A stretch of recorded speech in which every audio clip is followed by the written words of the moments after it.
Hey, how you doing? This is Adam Post, publisher of more than 1,000 comic books and marketing expert covering the woke ESG scam dead. From the Daily Mail, investments in trendy ESG assets collapsed by $5 trillion in just 2 years. That's down from a total of $35 trillion. Who's pushing all this ESG woke stuff anyway? Well, it pretty much has a lot to do with the World Economic Forum. From the World Economic Forum in 2019, the business case for diversity in the workplace is now overwhelming. It's not overwhelming. It's overwhelmingly bad, because if it's not based on merit, if you're pushing these environmental goals and social goals, but you're not focused on what's right for the business, what's right for the investors, what's right for the employees, all you're going to do is drive up costs and have the wrong employees at your company. From Forbes,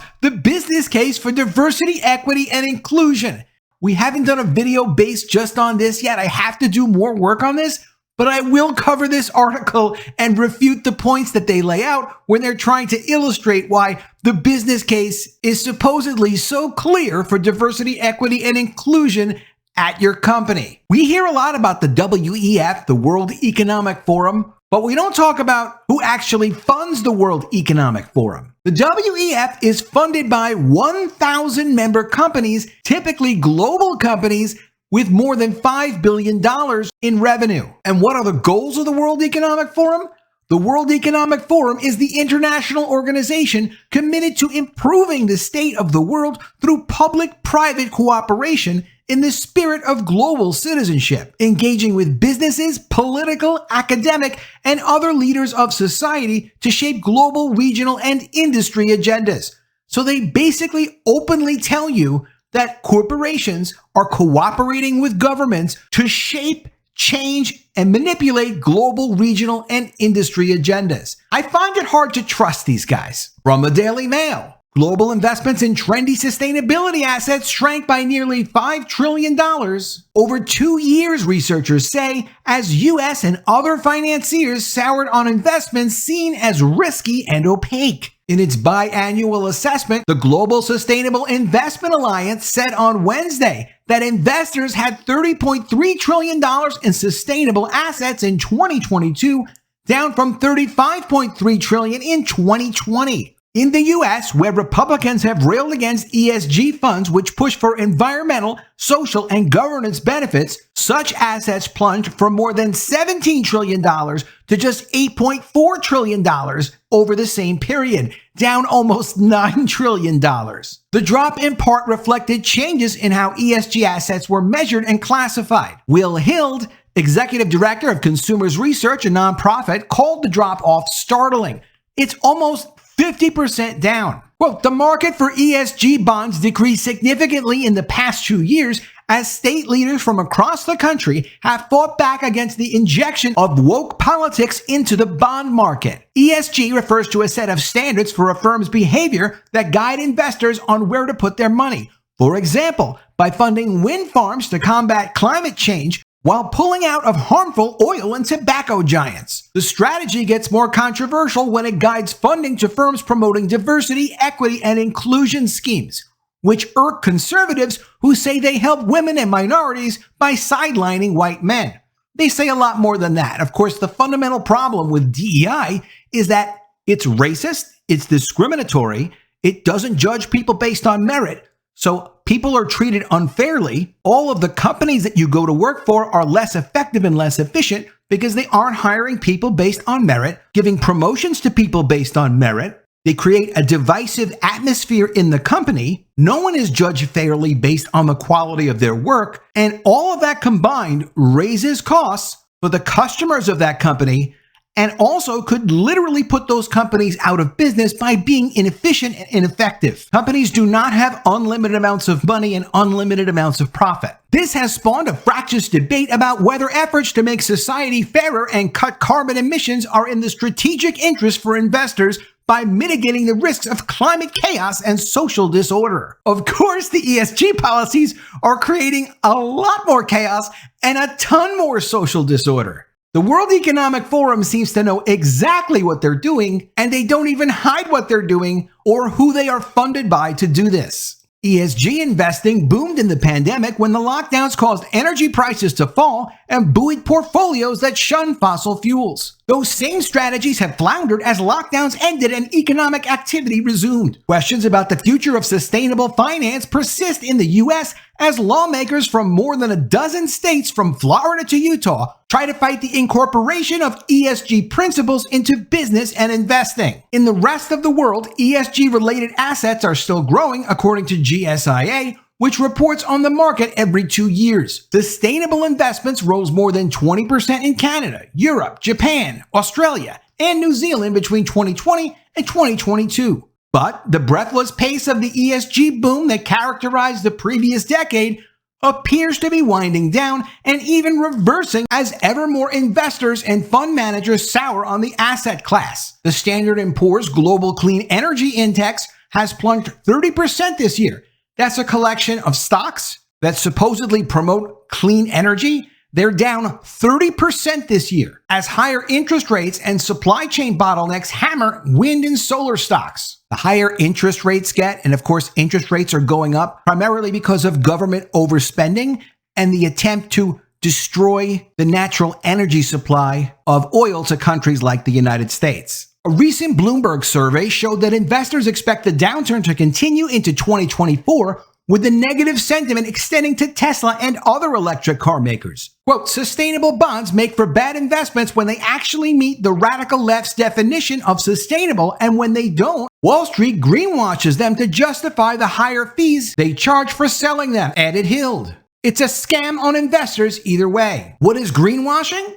Greenwashing is the act of making false or misleading statements about the environmental benefits of a product or a practice. So if you say, for example, you're in the business of helping clean energy, but you're not really, or you say somehow your business is helping the environment, and then you sell debts, bonds based on that, you borrow money based on that, you can get a more favorable deal for your company. But that's greenwashing if you don't actually do it. But as this guy points out, if you do actually do it, your business isn't doing well because the investments are just bad investments. GSIA researchers said the trend was downward. The proportion of sustainable assets is shrinking by 5% each year as regulators ratchet up disclosure requirements and the definition of ESG assets are tightened. Quote, the industry is maturing, James Alexander, the chairman of GSA, told reporters. We're thinking more carefully about how we avoid inadvertently, perhaps, greenwashing through the actions that we take. New regulations across jurisdictions is forcing asset managers to justify ESG claims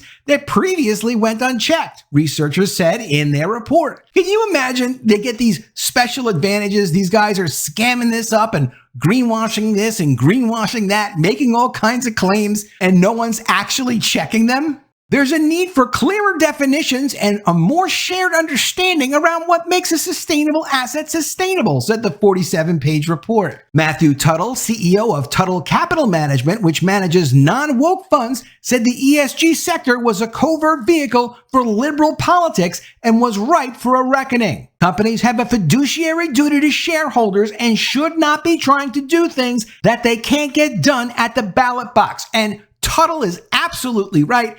It's all political, it's all pushing a social agenda, and it's not even pushing a social agenda that's good for the people. And I can't help myself, we've got to talk about the business case for diversity, equity, and inclusion. When they say business case, they say, okay, look, we're not just talking about it being nice. This is something that's going to really help the bottom line. It's going to increase your profit. Let's help you understand. Look, there's a great business case for diversity, equity, and inclusion. Okay.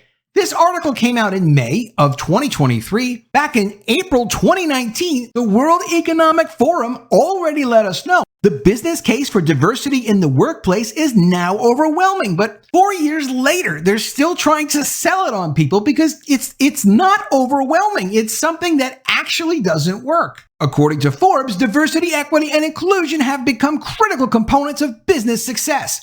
While these concepts are often viewed through the lens of social justice and morality, there is also a compelling case for prompting diversity and creating a culture of inclusion in the workplace. From attracting top talent to fostering a more collaborative and creative workplace, The benefits of DEI are clear. Okay, so below we've got 4 business development council members giving their comments on each of these very important points. You do it to build stronger teams. 1. Do DEI to build stronger teams. As a sales and marketing leader, I believe that diversity, equity, and inclusion are integral components of a successful business development strategy. Okay, well, how? Embracing and valuing differences helps us build stronger teams, foster innovation, and better serve our customers and communities. I'm waiting for him to explain what this statement is from Kuldeep Bhatnagar.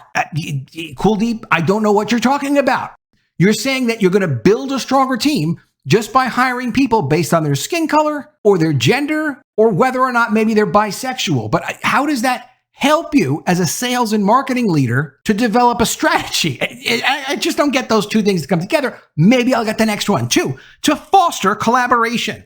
By prioritizing diversity, equity, and inclusion, organizations can create an atmosphere that is open to multiple perspectives and fosters collaboration. I can respect that different people from different backgrounds have different points of view and different perspectives. However, in 99.9% of all business situations, what you want is expertise. You want experience. You want someone who has well-researched what they're thinking about, what they're doing, and what the market is, for example. You want feedback from people that really understand the circumstances. So if you're in a specific industry, who are the customers? What are the discounts that resellers get? What's considered an acceptable level of quality? What's considered an exceptional level of quality? What's considered to be low quality if you have a product or a service? The fact that one person might be Jewish and another person might be Muslim, another person might be tall, another person might be fat, that isn't going to give you answers that are going to be helpful when you're collaborating on a solution.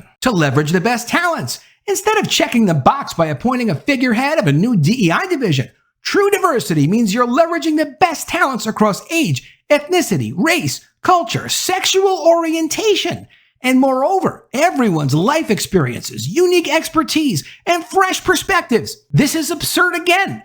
It has nothing to do with what your sexual orientation is, or what your culture is, or what your ethnicity is. You need to know the marketplace. And you may have talent and you may have passion, but it has to relate to the work that you're actually doing. Some people love to paint. How is that going to help in the implementation of health services in a clinic? Is it going to make it more affordable because you love to paint? It doesn't matter that you love to paint. That's a good interest. It probably helps make you an interesting person. But having a passion or a hobby or being of a certain race doesn't mean you can do your job any better than someone else who actually has functional expertise in that field. You can do it to ensure the production of new ideas. Businesses that fail to prioritize diversity, equity, and inclusion are shooting themselves in the foot. Probably not literally, but metaphorically is the implication. Okay, that's another dumb statement. One of the funny things about these business case scenarios, when you have a paper, a white paper, and they're studying an industry, they're making a proposal, there's all kinds of examples, there are footnotes. I don't see anyone giving examples of,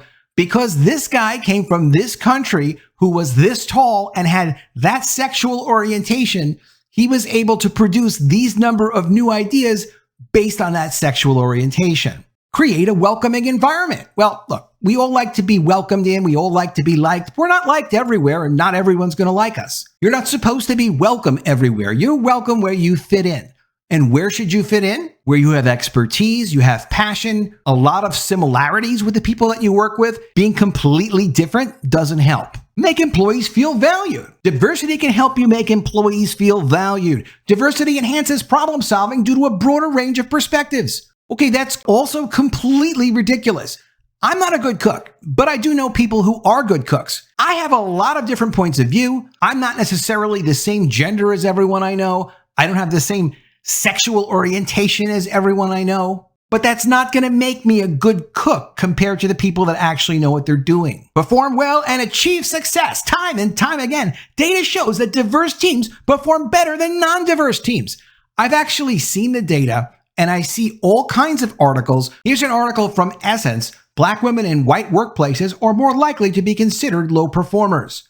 Now, as far as considering them a low performer or if they're actually a low performer, I don't know if they are. I don't know if they're not. Most companies do have ways of evaluating the productivity of their employees And it's not to say that certain women or certain men of different colors can perform well or can't perform well, but this is a direct opposite example. If you go and you actually look and do the research, like, no, having many different kinds of people from many different backgrounds on a team does not mean that it's going to perform well and achieve success. Increase retention. A focus on DEI makes business sense in today's diverse and interconnected world. Evidence from reputable sources, which they again don't link, and studies support the notion that DEI is key to business development success as it contributes to innovation, talent acquisition, finally gets on with retention. Retention, access to diverse markets, reputation, brand image, just ridiculous. Making critical decisions, because the sexual orientation of the people helping to make the decisions, of course, is going to help you make those critical decisions, and not just make them right. Increase your business development. The better a team works together and holistically considers how multiple perspectives would translate to better decisions, will result in better business outcomes. Forbes actually has some of the most nonsensical articles on diversity. They have a whole section on diversity and often have things like decentering whiteness came from the Forbes diversity website subsection. You really ought to check it out or just follow my channel. I can't help but cover this nonsense. To build trust among employees, organizations should look for every opportunity, both internally and externally, to reaffirm the values underlying DEI commitments, how these map back to business goals, and how the tactics being used will actually drive change. But none of it actually works for real. It doesn't even work. Companies now, the majority of them that actually do this DEI training on employees and torture them with it, only a third of them even begin to follow up on any of the training. It's sort of just like an initial orientation, and then they're done with it.